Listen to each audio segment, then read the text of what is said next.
السلام عليكم ورحمة الله وبركاته. إن الحمد لله نحمده ونستعينه ونستغفره ونعوذ بالله من شرور أنفسنا ومن سيئات أعمالنا من يهده الله فلا مضل له ومن يضلل فلا هادي له وأشهد أن لا إله إلا الله وحده لا شريك له وأشهد أن محمدا عبده ورسوله صلى الله تعالى عليه وعلى آله وصحبه وسلم تسليما كثيرا أما بعد. সম্মানিত শ্রোতা ও দর্শক মণ্ডলী, আল্লাহ রাব্বুল আলামিনের প্রশংসা এবং শেষ নবী প্রিয় নবী মুহাম্মদুর রাসূলুল্লাহ সাল্লাল্লাহু আলাইহি সাল্লামের উপর সালাত ও সালামের পরে আজ 10 সফর 1442 হিজরি মোতাবেক 27 সেপ্টেম্বর 2020 আমাদের ধারাবাহিক আলোচনা প্রতি রবিবারে হয়ে আসছে বেশ কিছুদিন ধরে নাজাতপ্রাপ্ত দলের আকীদা সম্পর্কে। আজকে পর্ব নম্বর 17 নিয়ে আলোচনা করব ইনশাআল্লাহ। বিষয়বস্তু হচ্ছে ঈমান এবং ঈমানের কয়েকটি দিক।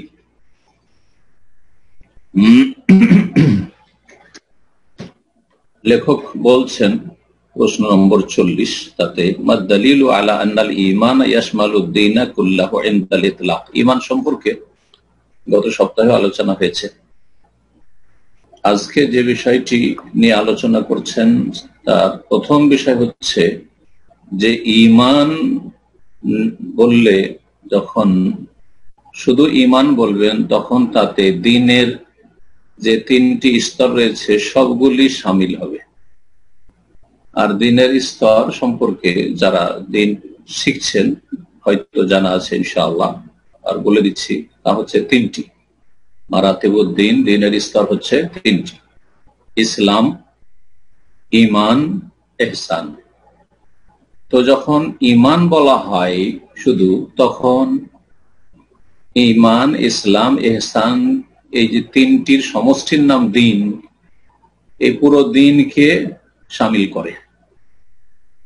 অন্য ভাষায় বোঝায় যখন কোনো ব্যক্তি সম্পর্কে, এটা তো ঈমান ইসলাম সম্পর্ক হলো যে কাজটির মাধ্যমে একজন মানুষ মুমিন মুসলিম হয়, কোন একজন ব্যক্তি সম্পর্কে যখন বলবেন যে উনি মুসলিম বা আমি মুসলিম, তার মানে আপনি মুসলিম, মুমিনও, ঈমানদারও এবং মুহসিনও যদি সত্যিকার মুমিন হন তাহলে। এইরকমই কোন ব্যক্তিকে যদি বলেন যে আনতা মুমিনুন, তুমি মুমিন, অর্থাৎ সে মুমিন, মুসলিম, মুহসিন। তো এই হচ্ছে এর অর্থ। যখন শুধু ঈমান বলবেন তখন তাতে ইসলাম, ঈমান, ইহসান সবগুলি যে দ্বীনের স্তর রয়েছে শামিল হয়ে যাবে। এইরকমই যখন ইসলাম বলবেন তখন তাতে ইসলাম, ঈমান, ইহসান সবটাই শামিল হবে। এইরকমই যখন মুহসিন, নিষ্ঠাবান, ইহসানকারী, সদাচরণকারী, ইহসানের ব্যাপক অর্থ রয়েছে। এর উপর ধারাবাহিক আমার বেশ কয়েকটা আলোচনা আছে, আর আরো আলোচনা করা যেতে পারে এর উপর। এত ব্যাপক অর্থপূর্ণ ইহসানের বিষয়টি। ইহসান মা আল্লাহ, আল্লাহর সাথে ইহসান। ইহসান মাল খালক, আল্লাহর সৃষ্টির সাথে ইহসান।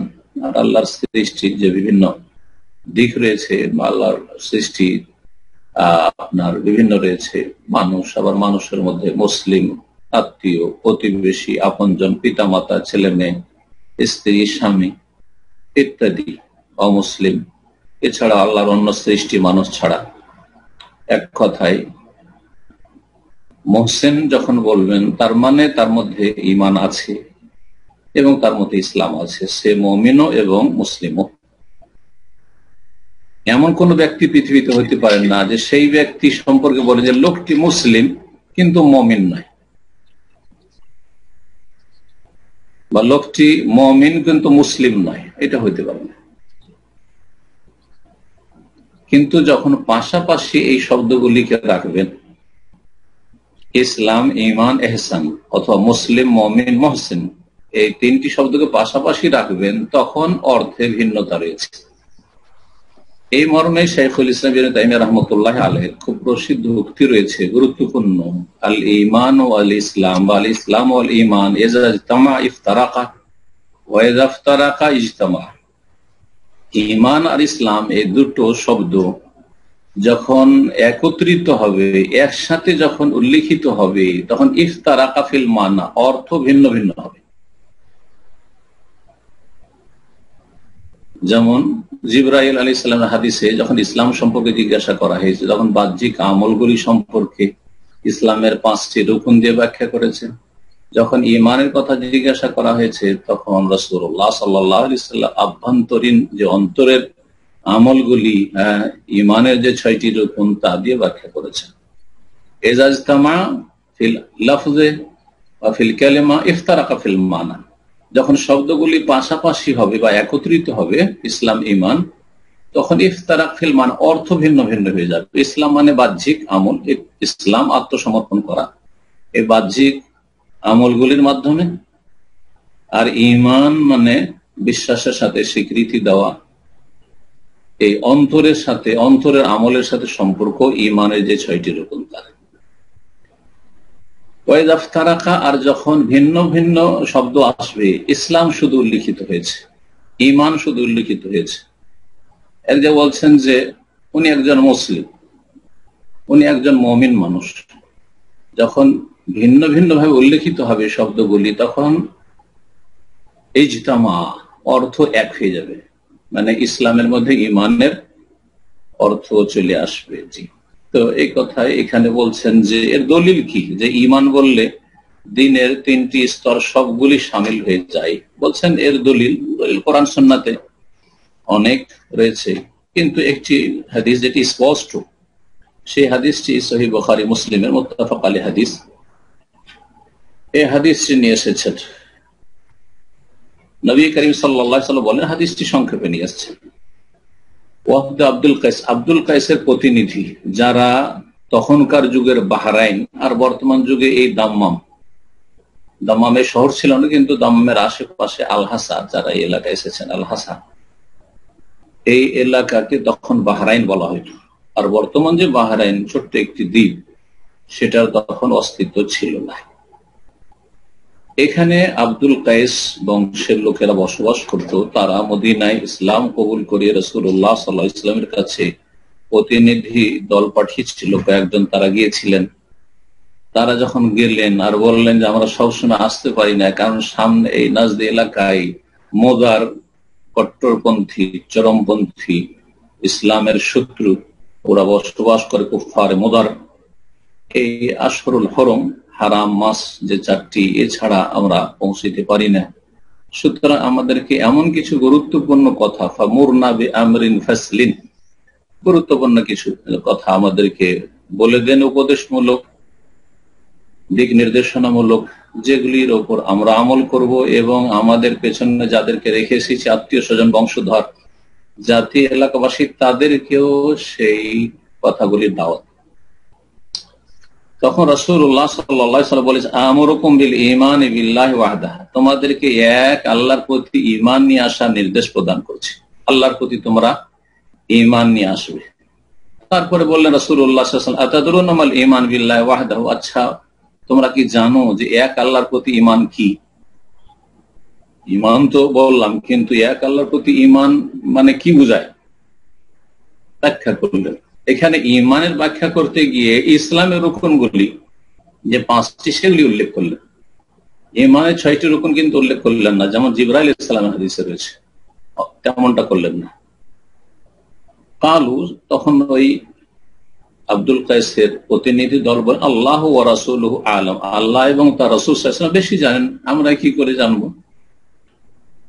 রাসূলুল্লাহ সাল্লাল্লাহু আলাইহি ওয়াসাল্লামের জীবদ্দশায় সাহাবায়ে কেরামগণ তারা এইভাবে বলতেন, আল্লাহু ওয়া রাসূলুহু আ'লাম, আল্লাহ বেশি জানেন এবং তার রাসূল সাল্লাল্লাহু আলাইহি ওয়াসাল্লাম বেশি জানেন, যেহেতু তার কাছে ওহী আসছে আসমান থেকে। সুতরাং অন্যান্য মুসলিম চাইতে, সাহাবায়ে কেরামদের চাইতে রাসূলুল্লাহ সাল্লাল্লাহু আলাইহি ওয়াসাল্লাম বেশি জানেন, এই কথা আল্লাহর সাথে তারা উল্লেখ করতেন। আল্লাহু ওয়া রাসূলুহু আ'লাম, যেহেতু তিনি বেঁচে আছেন। কিন্তু তার ইন্তেকালের পরে সালাফে সালেহিনগণ কেউ আল্লাহু ওয়া রাসূলুহু আ'লাম বলেননি, না সাহাবায়ে কেরামরা, না তাবেঈনরা, না তাবাত আবু হানিফা, শাফি, মালিক, আহমদ, না কোন মুফাসসির। এই জন্য তাফসীর কিতাবগুলি দেখবেন, যেহেতু বিদআতপন্থী একদল রয়েছে যারা নবীকে আলিমুল গায়ব, হাজির নাজির বলে, শিরকি কুফরি আকীদা রাখে, সেজন্য বিষয়টি বলা জরুরি। আমাদের দেশে এদেরই সংখ্যা বেশি, হ্যাঁ, এদেরই ছড়াছড়ি বেশি, এদেরই দাপট বেশি। এরা নিজেদেরকে সুন্নি বলে থাকে, যাদের সুন্নতের সাথে দূরেরও সম্পর্ক নেই, শিরক আর বিদআতের সাথে সম্পর্ক, তাওহীদ সুন্নতের সাথে সম্পর্ক নেই। যত তাওহীদ সুন্নতের বিরোধিতা করতে পারে তত পাকা সুন্নি হবেন উপমহাদেশের ভাষায়। তো যেহেতু তারা নবীকে আলমুল হাজির নাজির বলে, আল্লাহু ওয়া রাসূলুহু আলাম কোন মুফাসসির বলেননি। তাফসীর জালালাইন আমাদের দেশের আহলে হাদিস মাদ্রাসা, সালাফি মাদ্রাসাতে পড়ায়, আবার দেওবন্দি কওমিদের মাদ্রাসা পড়ায়, আবার এই যে বেরেলভি রেজভি তাদের মাদ্রাসাতে পড়ায়। তাদের দেখো আলিফ লাম মিম, আলিফ লাম রা, যেখানে এই বিচ্ছিন্ন শব্দগুলি এসেছে, অক্ষরগুলি এসেছে, সেখানে তাফসীর করতে বলছে আল্লাহু আ'লামু বিমুরাদিহি বিযালিক, আল্লাহ রাব্বুল আলামিন এগুলির উদ্দেশ্য বেশি জানেন। বলেননি আল্লাহু ওয়া রাসূলুহু আ'লাম, একথা বলেন মুফাসসিরিন। এখন যদি আপনাকে কোনো কথা জিজ্ঞেস করা হয় বা কোনো একটা বিষয় সম্পর্কে কেউ তথ্য জানতে চাইছে বা বলতে চাইছেন, আল্লাহু আ'লাম, আল্লাহ বেশি ভালো জানেন। বলবো আল্লাহু ওয়া রাসূলুহু, আল্লাহ এবং রাসূল বেশি ভালো জানেন না, এরকম বলবেন। আমাদের সেরকম শিরকি কথা অনেক আছে। অনেকে হয়তো শিরকি আকীদা না রাখলেও শিরকি কথা বলেন। কেমন আছেন ভাই? আল্লাহ রসুল যেমন রাখে, মানে আল্লাহ ও রসুল, তো রসুল ভালো রাখবেন নাকি? না রসুল মন্দ রাখতে পারেন? শিরকি কথা। কেমন আল্লাহ রসুলের দয়াতে ভালো আছে, তারপর আল্লাহ রসুল যা চাই, রাসূলুল্লাহ সাল্লাল্লাহু আলাইহি ওয়াসাল্লাম শিরক বলেছেন। এটা কি? জাআলতা ইল্লাহি নিদ্দান, তুমি আল্লাহ শরীক বানিয়ে দিলে। আল্লাহ যা চান, কুল মাশা আল্লাহু ওয়াহদাহু, আল্লাহ যা চান। তো ফিরে আসি এই হাদিসের দিকে। জিজ্ঞাসা করলেন ঈমান সম্পর্কে, আর ব্যাখ্যা দিচ্ছেন রাসূলুল্লাহ সাল্লাল্লাহু আলাইহি ওয়াসাল্লাম। বলছেন কালা, বলছেন রাসূলুল্লাহ সাল্লাল্লাহু আলাইহি ওয়াসাল্লাম, যখন তারা বলল যে আল্লাহ এবং তার রাসূল বেশি জানেন, তখন বলছেন নবী সাল্লাল্লাহু আলাইহি ওয়াসাল্লাম, শাহাদাতু আল্লা ইলাহা ইল্লাল্লাহ, ঈমান হচ্ছে আল ঈমান শাহাদাতু আল্লা ইলাহা ইল্লাল্লাহ, সাক্ষ্য প্রদান করা যে আল্লাহ ছাড়া কোনো সত্য মাবুদ নেই, ওয়া আন্না মুহাম্মাদার রাসূলুল্লাহ, মুহাম্মদ সাল্লাল্লাহু আলাইহি ওয়াসাল্লাম আল্লাহর রাসূল। দেখেন ইসলামের প্রথম স্তম্ভ লা ইলাহা ইল্লাল্লাহ শাহাদাত, আর মুহাম্মদুর রাসূলুল্লাহ, দুটো কালিমার শাহাদাত প্রদান করা। ঈমানের ব্যাখ্যা দিয়েছেন ইসলাম দিয়ে। তার মানে একজন মানুষ মুমিন হইতে পারবে না যার মধ্যে শাহাদাত নেই, লা ইলাহা ইল্লাল্লাহ মুহাম্মাদুর রাসূলুল্লাহ নেই, 5 ওয়াক্ত সালাত নেই, হইতে পারবে না। ওয়া ইকামিস সালাত, সালাত কায়েম করা দ্বিতীয়। তৃতীয় হচ্ছে ওয়া ইতাইজ যাকাত, যাকাত প্রদান করা। ওয়া আনতুয়াদ্দু মিনাল মাগনামিল খুমুস, আর গনিমতের ধন সম্পদ থেকে 5ম ভাগ তোমরা আদায় করবে, রাসূলুল্লাহ সাল্লাল্লাহু আলাইহি ওয়াসাল্লামের কাছে বাইতুল মালে পৌঁছে দেবে। এখানে প্রশ্ন যে সালাতের কথা আসলে, যাকাতের কথা, সিয়ামের কথা উল্লেখ করা হয়নি, আর হজের কথা উল্লেখ করা হয়নি, যেহেতু হজ সে সময় ফরজই হয়নি। হজ 9ম হিজরিতে বা 10ম হিজরির শুরুতে ফরজ হয়েছে সঠিক মতে। সিয়াম রোজা 2য় হিজরিতে ফরজ হয়েছে, তারপরে আব্দুল কায়েসের প্রতিনিধি গিয়েছিলেন, কিন্তু সিয়ামের কথা উল্লেখ করেনি রাসূলুল্লাহ সাল্লাল্লাহু আলাইহি ওয়াসাল্লাম, বা বর্ণনাকারী হয়তো সেখানে হয়তো এখানে উল্লেখ করেনি, হয়তো রাসূল উল্লেখ করেছেন। সিয়াম না উল্লেখ করে গনিমতের কথা কেন উল্লেখ করেছেন? এই জন্য যে এই প্রতিনিধিরা সবসময় আসবে না, আর সেই এলাকাতে ইসলাম পৌঁছে গেছে, সুতরাং সেখানে গনিমতের সম্পদ আসবে। গনিমতের সম্পদ আসলে তারা এই প্রশ্নের সম্মুখীন হবে এবং এই সমস্যার সমাধান তাদেরকে জানতে হবে, সেজন্য বিশেষভাবে উল্লেখ করে দিয়েছে। এই হচ্ছে হাদিস। এক কথায় এই কাজগুলি ইসলাম দিয়ে ঈমানের ব্যাখ্যা করেছেন। তাহলে প্রশ্ন ছিল যে ঈমান বললে দ্বীনের সবগুলি স্তর যে শামিল হয়ে যায়, ইসলাম, ঈমান, ইহসানের দলিল। তারপরে বলছেন যে ঈমানের যে 6টি রুকন, ঈমানের যখন আমরা পরিচয় দেব, কেউ যদি আমাদের কাছে পরিচয় চায় বা কাউকে শিক্ষা দিতে হয়, ঈমান কি বলো, ঈমান 6টি স্তম্ভের নাম। 6টি স্তম্ভের প্রতি বিশ্বাস করে স্বীকৃতি প্রদান করা হচ্ছে ঈমান। এর দলিল কি? বলছেন মাদ-দালিল আলা তারিফিল ঈমানে বিল আরকানিস সিত্তাতি ইনদা তাফসীল। বিস্তারিত যখন আমরা ঈমানের পরিচয় দান করব, তখন ঈমানের 6টি রুকন বা স্তম্ভ দিয়ে পরিচয় দান করব। এর দলিল কি? এর দলিল কি বলছেন? এর দলিল হচ্ছে জিবরাইল আলাইহিস সালাম এসে যখন রাসূলুল্লাহ সাল্লাল্লাহু আলাইহি ওয়াসাল্লামকে 5টি প্রশ্ন করেছিলেন, সেখানে একটি প্রশ্ন ছিল ঈমান সম্পর্কে। যখন ঈমান সম্পর্কে প্রশ্ন করে জিবরাইল আলাইহিস সালাম, তখন রাসূলুল্লাহ উত্তরে এই ঈমানের 6টি রুকুন দিয়ে পরিচয় দিয়েছিলেন বা ব্যাখ্যা দিয়েছিলেন। দলিল হচ্ছে কাউলুন নবী সাল্লাল্লাহু আলাইহি ওয়াসাল্লামের বাণী, লাম্মা ক্বালা জিবরিল আলাইহিস সালাম, যখন জিবরাইল আলাইহিস সালাম তাকে বলেছিলেন বা জিজ্ঞেস করেছিলেন, আখবিরনি আনিল ঈমান, আচ্ছা বলুন তো ঈমান সম্পর্কে। ক্বালা, তখন রাসূলুল্লাহ সাল্লাল্লাহু আলাইহি ওয়াসাল্লাম বলেছেন, আন তুমিনা বিল্লাহি ওয়া মালাইকাতিহি ওয়া কুতুবিহি ওয়া রুসুলিহি ওয়াল ইয়াউমিল আখির ওয়াল কদরি ওয়া তুমিনা বিল কদরি খাইরিহি ওয়া শাররিহি, আল্লাহর প্রতি বিশ্বাস স্থাপন করবে, ও মালাইকাতিহি এবং তার মালাইকা ফেরেশতাদের প্রতি বিশ্বাস স্থাপন করবে, এবং বিশ্বাসের সাথে স্বীকৃতি দিতে হবে, অন্তরে বিশ্বাস শুধু যথেষ্ট না, যত মতো স্বীকৃতি হবে। ও রসুলি, রসুলগণের প্রতি বিশ্বাস করে, কিতাব সমূহের প্রতি বিশ্বাস করবে, রসুলগণের প্রতি বিশ্বাস করবে, পরকালের প্রতি বিশ্বাস করবে, আর ভালো মন্দ তাকদীরের প্রতি বিশ্বাস করবে। তো ঈমানের এই 6টি রুকুন, এটি আরবিতে মুখস্থ করা জরুরি নয়। যেমন ঈমানে মুফাসসাল বলে আমাদের দেশের কায়দা বাগদাদিতে বিদাতিরা সংযোজন করেছে, ঈমানে মুফাসসাল, ঈমানে মুজমাল, এগুলো মুখস্থ করার তেমন কোন মূল্য নেই। অর্থ যদি না বুঝেন বা সেই অর্থ অনুযায়ী যদি আপনি বিশ্বাস না রাখেন আর শুধু মুখস্থ করেন, তো মন্ত্র হবে, কোনো লাভ আসবে না। আর প্রথম যে কাজটি করতে হবে, এই বিষয়গুলি অনুধাবন করতে হবে, বুঝতে হবে, আর তারপর বিশ্বাস করতে হবে। আরবিতে আপনি বলতে হবে এরকম কোন শর্ত নেই, আমি আল্লাহর প্রতি বিশ্বাস রাখি এবং স্বীকৃতি দান করি আল্লাহর একত্বের। আল্লাহর যে মালায়েকা অসংখ্য রয়েছেন, যাদের কিছু নাম জানি আর অসংখ্য মালায়েকার নাম জানি না, তারা জমিন আসমানে ছড়িয়ে ছিটিয়ে রয়েছে, আল্লাহ বিভিন্ন কাজে তাদেরকে নিয়োজিত রেখেছেন, তাদের প্রতি বিশ্বাস রাখি, তাদেরকে আমরা দেখি না, তারা আমাদেরকে দেখে। ও কুতুবি, আল্লাহর আসমানি কিতাব সমূহের প্রতি বিশ্বাস রাখি। হ্যাঁ, অনেক কিতাব আল্লাহ নাযিল করে যুগে যুগে, তার মধ্যে মাত্র কয়েকটি কিতাবের নাম আল্লাহ উল্লেখ করেছেন, তাওরাত, জবুর, ইনজিল, সুহফে ইব্রাহিম আর আল কোরআনুল কারীম। বিশ্বাস রাখি আগের কিতাবগুলি আল্লাহর আসমানি কিতাব ছিল, কিন্তু সেগুলি ওই জাতিগুলি বিকৃত করে দিয়েছে এবং সেই কিতাবগুলির বিধান রহিত হয়ে গেছে।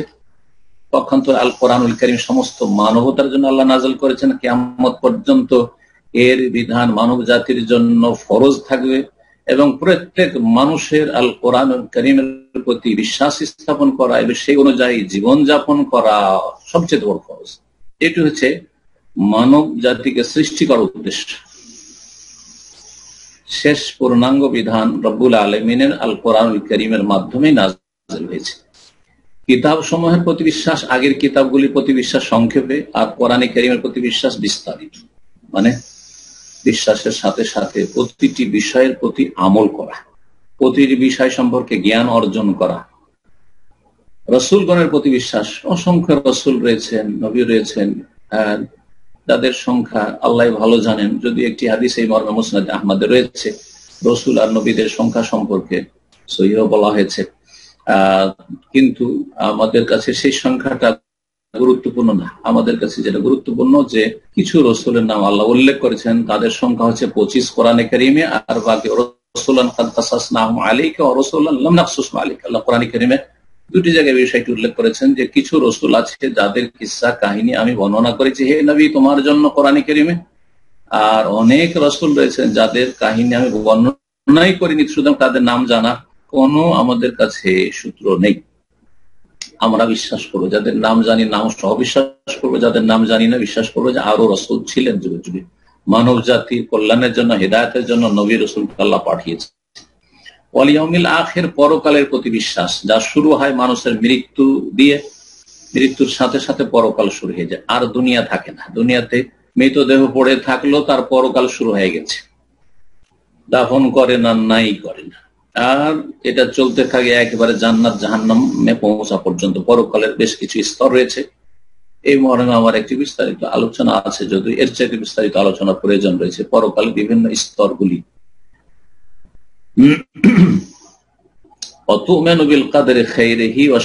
আর ভালো মন্দ তকদিরের প্রতি বিশ্বাস করে, ভালো মন্দ তকদিরের প্রতি বিশ্বাস করে। ভালো মন্দ এই জন্য বলা হয়েছে যে মানুষের তকদির কখনো ভালো হয়, কখনো মন্দ হয়, কারো তকদির ভালো হয়, কারো মন্দ হয়।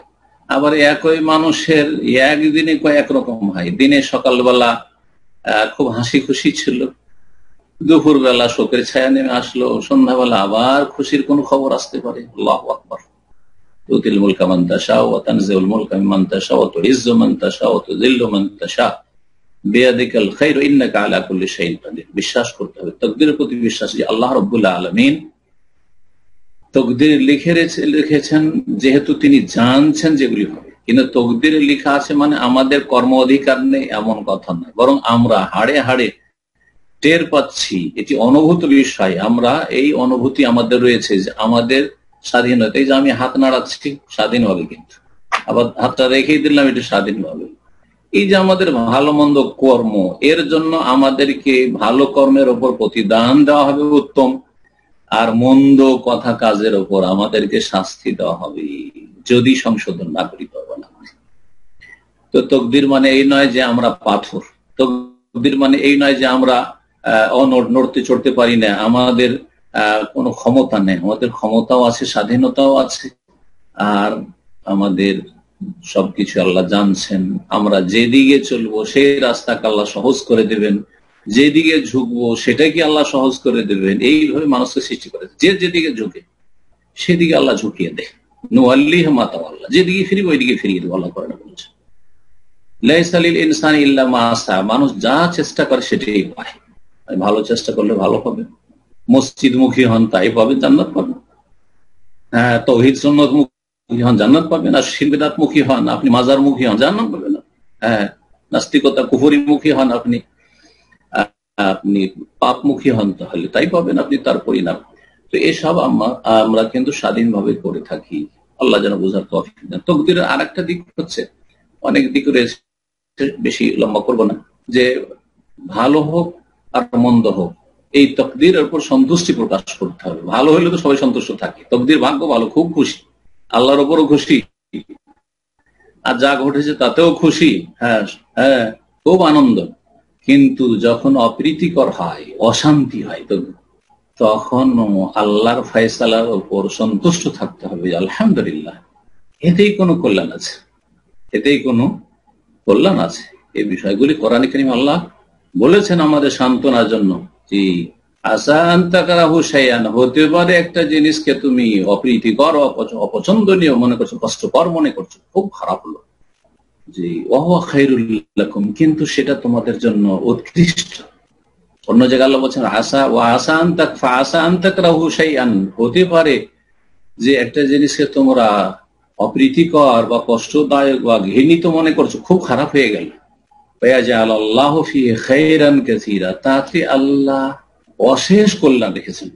খায়রান কাসীরা, শুধু কল্যাণ নয়, অজস্র কল্যাণ রেখেছেন, বহু কল্যাণ রেখেছেন, তুমি জানো না। আল্লাহু ইয়ালামু আনতুম লা তা'লামুন, আয়াতে আল্লাহ বলেছেন, আগের আয়াতটিতে আল্লাহ বেশি জানেন পরিণাম সম্পর্কে। কিন্তু সব সময় মনে রাখতে হবে যে আপনার চলন দোষে যেন তকদির খারাপ না হয়। যথাসাধ্য আপনার চলনটাকে ঠিক রাখার চেষ্টা করবেন। আপনার আকীদা খারাপ, আপনার ইবাদত বন্দেগী খারাপ, আপনার আখলাক চরিত্র খারাপ, আর বলবেন যে তকদিরে ছিল, ঠিক আছে তকদিরে ছিল, কিন্তু আপনি নিজের তকদিরটাকে ভালো করার জন্য যথাসাধ্য চেষ্টা করবেন, যথাসাধ্য চেষ্টা করবেন। আল্লাহ রাব্বুল আলামিন যেন আমাদেরকে সার্বিক কল্যাণ দান করেন এবং আল্লাহ রাব্বুল সবসময় আমাদের কল্যাণ পর্যন্ত পৌঁছার তৌফিক দান করেন। আল্লাহ আমাদের অনিষ্ট থেকে আল্লাহ হেফাজত করেন।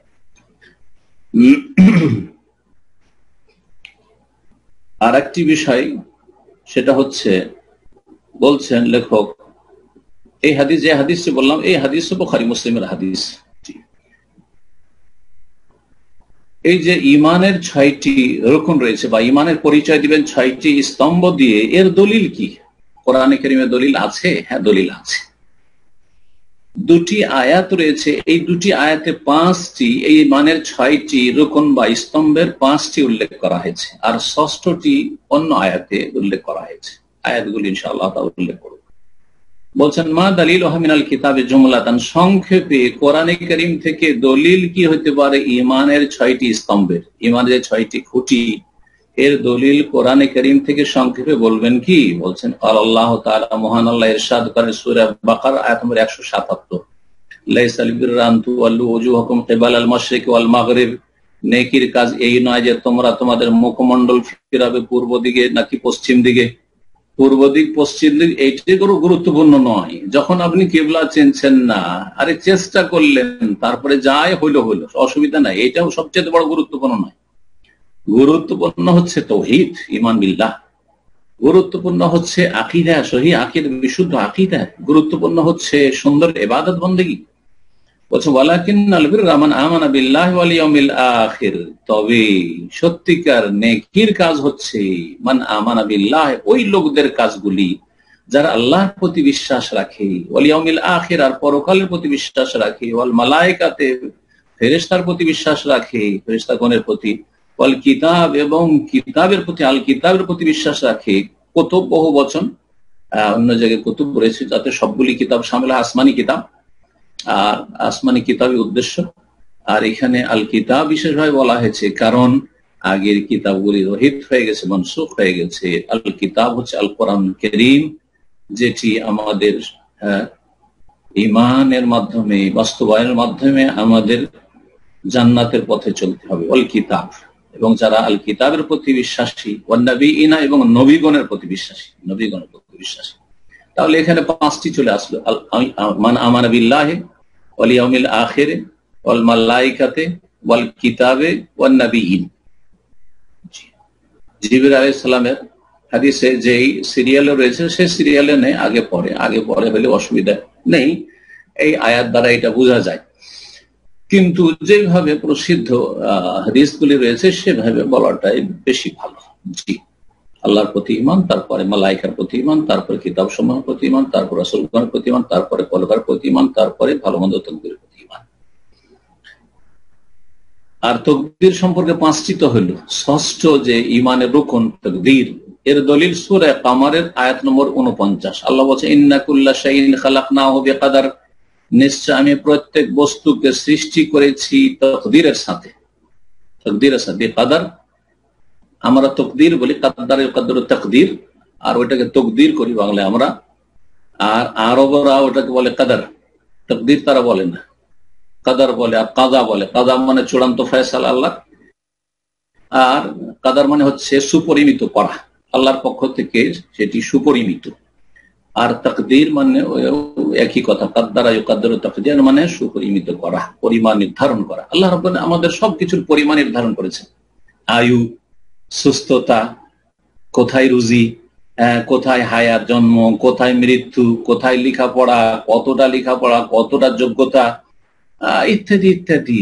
কোথাও বিবাহ, কোথায় বিবাহ শাদী, কোথায় ছেলে মেয়ে হবে হবে না, নিঃসন্তান ইত্যাদি। আল্লাহু আকবার, সবকিছু তাকদীর। ক্ষুদ্র থেকে ক্ষুদ্রতম বিষয় যা কিছু পৃথিবীতে ঘটছে, শুধু মানব জাতির নয়, প্রতিটি সৃষ্টিকুলের সবকিছু আল্লাহর পক্ষ থেকে সুনির্ধারিত, সুপরিমিত। এই আয়াতটি তাকদীরের দলিলের প্রসিদ্ধ আয়াত। সূরা আলা পড়তে পারেন, যা মুখস্থ আছে আপনাদের। সাব্বিহ ইসমা রাব্বিকাল আলা আল্লাযী খালাকা ফাসাওয়া ওয়াল্লাযী কাদ্দারা ফাহাদা। সাব্বিহ ইসমা রাব্বিকাল আলা, তাসবিহ করো তোমার সুউচ্চ সুমহান রবের, আল্লাযী খালাকা, যিনি সৃষ্টি করেছেন, ফাসাওয়া, এবং তিনি সুবিন্যস্ত করেছেন, সুঠাম করে। ফাসাওয়া, কত সুন্দর করে সুবিন্যাস করেছেন আমাদের রূপ চেহারাকে, প্রতিটি অঙ্গ প্রত্যঙ্গকে। খালাকা ফাসাওয়া।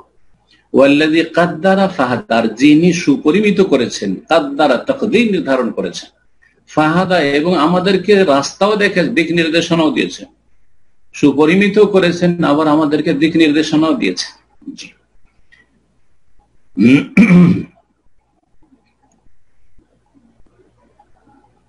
তারপরে লেখক বলছে ওয়াসানাযকুরু ইনশাআল্লাহ তাদলিলা কুল্লিন আলা ইনফিরাদিহি, আর ইনশাআল্লাহ আমরা অচিরেই প্রত্যেকটির পৃথক পৃথক দলিল বর্ণনা করব। অর্থাৎ আল্লাহর প্রতি ঈমানের দলিল, তারপরে মালায়েকার প্রতি ঈমানের দলিল, কিতাব সমূহের প্রতি ঈমানের দলিল, তারপর রাসূলগণের প্রতি ঈমানের দলিল, পরকালের প্রতি ঈমানের দলিল, এইভাবে ভালো মন্দ তাকদীরের বিস্তারিত আলোচনা সবগুলো ইনশাআল্লাহ পৃথক পৃথক ভাবে আসবে। একটি আয়াত উল্লেখ করে দিয়ে লেখক উল্লেখ করেননি, তা হচ্ছে সূরা নিসার আয়াত নম্বর 136। যদি কেউ আপনাকে জিজ্ঞাসা করে যে কোরআনে কারীমে ঈমানের যে 6টি স্তম্ভ কোথায় আছে, তো বলবেন যে সূরা বাকারার 177 নম্বরে 5টি আছে, আর আরেকটি আয়াত হচ্ছে সূরা নিসার আয়াত নম্বর 136। আর তাকদীরের কথা রয়েছে ষষ্ঠ, যেটি ঈমানের স্তম্ভ, ঈমানের খুঁটি, তা সূরা কমারের আয়াত নম্বর 49 যা বললাম। এই আয়াতটি শোনায় আল্লাহ রাব্বুল ইরশাদ করেন, ইয়া আইয়ুহাল্লাযীনা আমানু আমিনু বিল্লাহি ওয়া রাসূলিহি, হে ঈমানদারগণ তোমরা আল্লাহ এবং রাসূলের প্রতি ঈমান নিয়ে আসো, মানে ঈমানকে কন্টিনিউ করো, স্থায়ী করো। ওয়াল কিতাবিল্লাযী নাযালা আলা রাসূল, ওয়াল কিতাবিল্লাযী আনজালা মিন ক্বাবলু, যে তার রাসূলের প্রতি যে কিতাব নাযিল হয়েছে কোরআন, তার উপর, আর তার পূর্বে যা নাযিল হয়েছে তার প্রতি। তারপরে আল্লাহ রাব্বুল আলামিন বলছেন, ওয়া মান ইয়াকফুর বিল্লাহি ওয়া মালাইকাতিহি ওয়া কুতুবিহি ওয়া রাসূলিহি ওয়াল ইয়াউমিল আখির। এখানে যেই তরতিবের সাথে, যেই সিরিয়ালে জিবরাইল আলাইহিস সালাম হাদিস বা প্রসিদ্ধ যে সিরিয়াল ঈমানের আরকান, ঈমানের 6টি রুকনের 5টি একসাথে রয়েছে, সেইভাবে বর্ণনা করা হয়েছে। যেই ব্যক্তি কুফরি করবে, মানে অস্বীকার করে, অমান্য করবে আল্লাহ রাব্বুল আলামিনকে, আল্লাহর সাথে কুফরি করবে, ওয়া মালাইকাতি, তার মালাইকা ফেরেশতাগণের সাথে কুফরি করবে, ওয়া কুতুবিহি, কিতাব সমূহের সাথে কুফরি করবে, ওয়া রাসূলগণের সাথে কুফরি করবে, ওয়াল ইয়াউমিল আখির, পরকালের সাথে কুফরি করবে, পরকালকে অবিশ্বাস করবে, অমান্য করবে, ফাকাদ দাল্লা দালালাম বাইদা, সে অনেক দূর ভ্রষ্ট হয়ে চলে গেল, অনেক দূরের ভ্রষ্টতায় লিপ্ত হয়ে গেল, ইসলাম থেকে, জান্নাত থেকে অনেক দূরে গোমরাহ হয়ে একেবারে জাহান্নামের ইন্ধন হইল। আজকে এখান পর্যন্ত ইনশাআল্লাহ তাআলা আলোচনা শেষ করছি, আর বাকি আমাদের যে প্রশ্ন উত্তর পর্ব রয়েছে তা ইনশাআল্লাহ তাআলা এখন শুরু হবে। আল্লাহ রাব্বুল আলামিন যেন আমাদেরকে কোরআন এবং সুন্নাহ দিয়ে উপকৃত হওয়ার তৌফিক দান করেন, জীবনকে আলোকিত করার তৌফিক দান করেন, আমাদের আকীদা সুন্দর রাখার তৌফিক দান করেন, ইবাদত সুন্দরভাবে আদায় করার তৌফিক দান করেন, আখলাক চরিত্র আমাদের ভালো রাখার তৌফিক দান করেন। আল্লাহ রাব্বুল আলামিন আমাদেরকে যাবতীয় অনিষ্ট থেকে, শার থেকে আর অনিষ্টকারী থেকে আল্লাহ যেন হেফাজত করেন, এবং আমাদেরকে যেন সর্ব অবস্থায় ধৈর্য ধারণের তৌফিক দান করেন। যদি ভালো কিছু হয় তো শুকরিয়ার তৌফিক দান করেন আল্লাহ রাব্বুল আলামিন, আর যদি অপ্রীতিকর কিছু হয় তো আল্লাহ যেন ধৈর্য ধারণের তৌফিক দান করেন। রব্বানা আতিনা ফিদ দুনিয়া হাসানা ওয়া ফিল আখিরাতি হাসানা ওয়া কিনা আযাবান নার। রব্বানা আফরিগ আলাইনা সাবরান ওয়া সাব্বিত আকদামানা ওয়ানসুরনা আলাল কওমিল কাফিরিন। রব্বানা আতিনা মিন লাদুনকা রাহমাতান ওয়া হাইয়্ লানা মিন আমরিনা রাশাদা। ওয়া সাল্লাল্লাহু ওয়া সাল্লামা আলা নাবিয়িনা মুহাম্মদ ওয়া আলা আলিহি ওয়া সাহবিহি আজমাইন।